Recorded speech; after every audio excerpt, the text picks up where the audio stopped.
Bienvenue à ce segment des solutions pour la vie.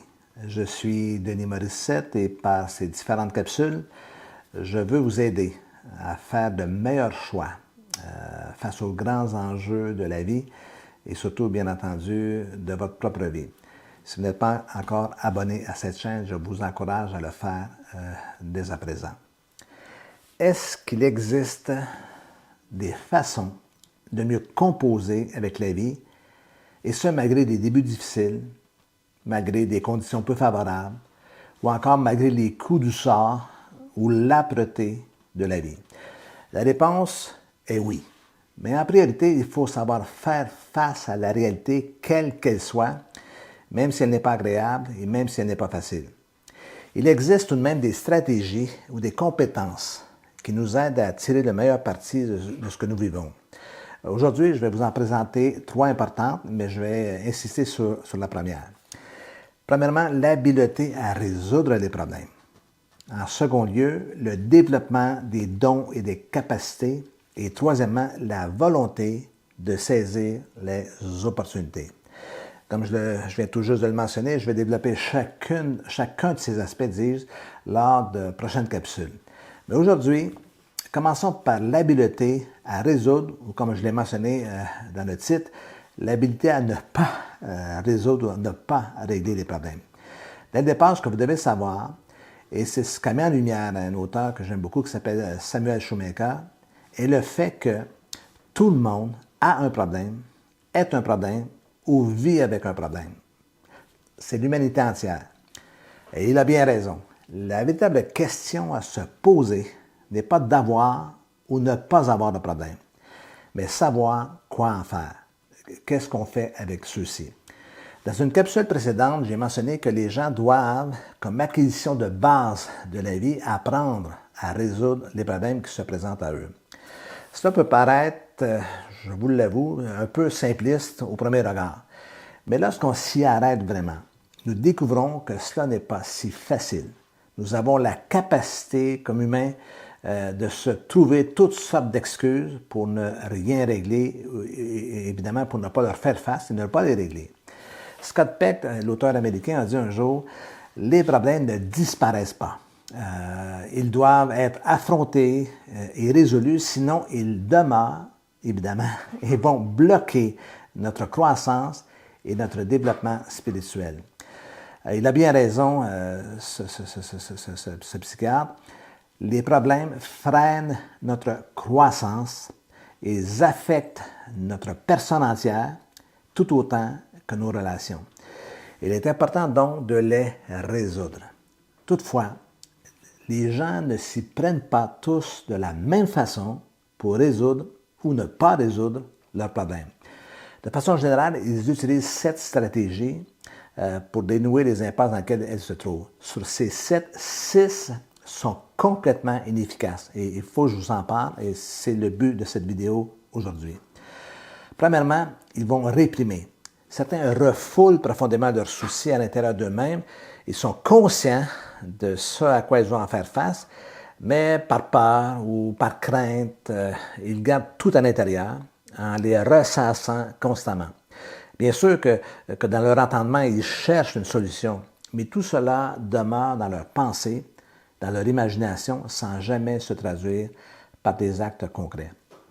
Je dis souvent un petit peu à la blague, les seuls problèmes impossibles à résoudre sont les problèmes imaginaires.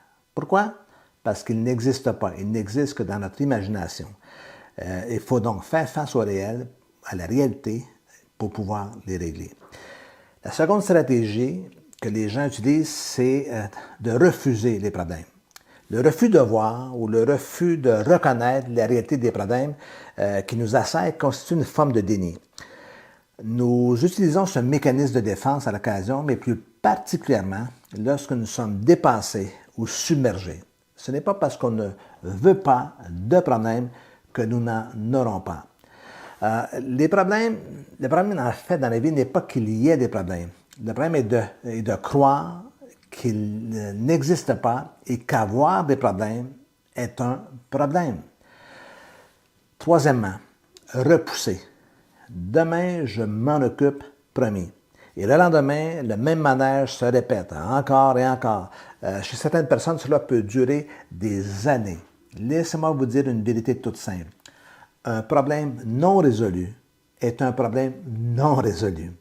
Nous pouvons le reporter indéfiniment en croyant que le temps va finir par arranger tout. Le temps ne contribue à rien, sinon à compliquer, à empirer et souvent pourrir une situation. Quatrièmement, râler. Râler est un terme familier particulièrement utilisé en France. Dans d'autres pays, on utilise d'autres mots comme chialer. Chialer au Québec, ce n'est pas pleurer, c'est crier, c'est tempester et tout ça, tempêter plutôt. Maugréer, bougonner, pester, c'est ce que je voulais dire. Ce qui signifie manifester son dépit, sa mauvaise humeur par des plaintes, des protestations. Râler ne règle rien et crier ne règle rien. Cela crée davantage de tension que de manifester une réelle recherche de solutions. Le seul bénéfice pour les râleurs de ce monde est de ventiler leur frustration. Ça dégage en l'intérieur. Ça fait du bien l'espace d'un instant, mais cela ne règle rien. Cinquième stratégie que les gens utilisent, c'est de réagir. Beaucoup de gens passent, comme je le mentionnais, leur temps à râler et à crier. Ils réagissent de façon très émotive, très expressive, ils explosent de colère. Certains claquent les portes, rejettent les uns, repoussent les autres. Ils sont en mode réaction. Cependant, encore une fois, ils ne règlent rien. Beaucoup d'émotions, beaucoup d'agitation, mais peu d'action. Sixièmement, réprouver. Enfin, certaines personnes s'adonnent à un jeu que l'on appelle en anglais « the blame game ». Blâmer, attaquer. Vous avez remarqué, si vous visionnez plutôt ces capsules depuis un bon moment, que je reviens souvent sur cette dimension de blame game, de blâmer. Donc, blâmer, attaquer, chercher un coupable, c'est Dieu, le diable, les autres, le président de la République, le premier ministre. On se retrouve toujours face à la fin à soi-même. C'est notre responsabilité propre de régler les problèmes, même ceux occasionnés par les autres. Rappelez-vous qu'attaquer la personne n'est pas attaquer le problème. Septièmement, et c'est le dernier point pour cette capsule, et c'est la bonne approche, c'est de résoudre. La notion de résolution de problèmes fait appel à des concepts, à des stratégies, à des habiletés qui ont pour fonction d'amener une personne à composer différemment et efficacement avec les soucis ou les problèmes qu'elle rencontre dans la vie. La seule façon d'empêcher l'accumulation de problèmes est de les résoudre, un à un, en les affrontant constructivement. Prenez un moment pour identifier votre façon personnelle de composer avec vos problèmes et prenez l'engagement de cesser d'éviter et commencer à les résoudre. La mesure du succès n'est pas de savoir si vous avez un problème difficile à traiter, mais si c'est le même problème qui se répète d'année en année ou le même problème que vous avez rencontré l'année dernière. Prenez un moment à la fin de cette vidéo, dis-je, et réfléchissez à ce que vous faites lorsque vous êtes confronté à un problème. Avez-vous tendance à réprimer, à refouler vos problèmes, comme si vous les enterreriez à l'intérieur de vous, ou à les refuser, ou à les repousser constamment, ou encore à râler, crier, conspuer constamment sans que rien ne change. Peut-être êtes-vous constamment en réaction et cherchant quelqu'un à blâmer, quelqu'un qui fait des reproches. Laissez-moi vous dire que toutes ces approches sont totalement inefficaces, comme je l'ai mentionné précédemment. Alors, prenez l'initiative, je le répète, de résoudre vos problèmes le plus rapidement possible. Et dans une prochaine vidéo, je vais vous donner aussi quelques conseils pour vous aider dans ce sens. Si vous avez aimé cette vidéo, n'hésitez pas à vous abonner et à la partager à vos amis. N'hésitez pas aussi à visiter mon site web personnel www.denismorissette.com et à déposer votre adresse email afin d'être tenu informé de tous mes projets. Sur ce, je vous souhaite une très bonne semaine.